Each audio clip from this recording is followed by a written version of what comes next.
In a certain land, a beast came out of the forest, a boar the size of a plow ox, with tusks like curved daggers. It trampled the fields, gored the farmers, and left the villages weeping. So the old king made a promise, cold and simple. Whoever kills the monster shall wed my daughter and inherit my crown. Many strong men marched into the trees, and the trees swallowed them. And in a poor cottage at the wood's edge, two brothers heard the news. The younger was gentle and kind of heart. The elder was clever and hungry and proud. Both of them rose, and both of them went for the same prize, though not for the same reasons.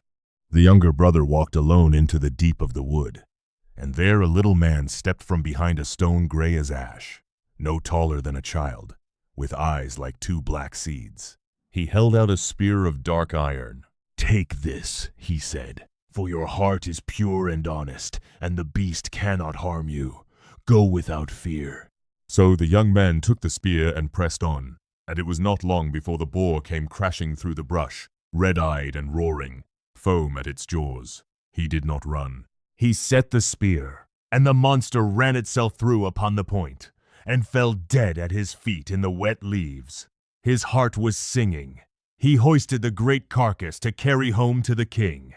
But at the far edge of the forest stood an inn, and there the elder brother waited, for he had killed nothing, and courage had failed him. When he saw his brother come out of the trees, alive, victorious, dragging the beast behind him, something curdled in his chest, he smiled instead. "Come, brother," he said, "rest and drink with me, and let us celebrate." And he poured and poured again.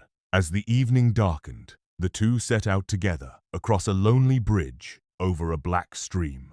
And there, in the dark, over the running water, the elder brother struck his brother down from behind. Beneath that bridge he buried the body, deep in the cold mud. Then he took up the boar himself and carried it to the king as though the deed were his own. So the elder brother claimed the prize. He married the king's daughter, and when men asked why his brother never returned, he only spread his hands and said the beast must have taken him in the forest.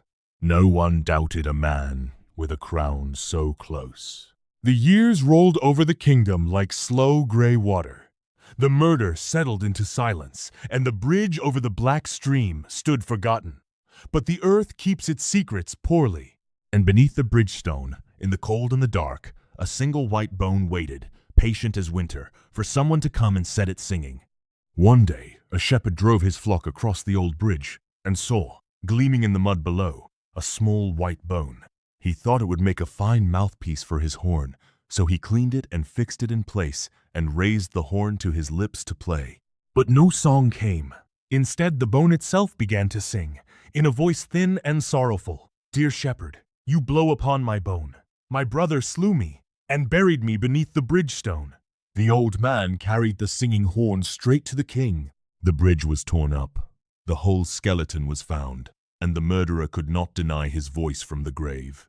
He was sewn into a sack and drowned in the same black water, and the bone, they say, sings there still.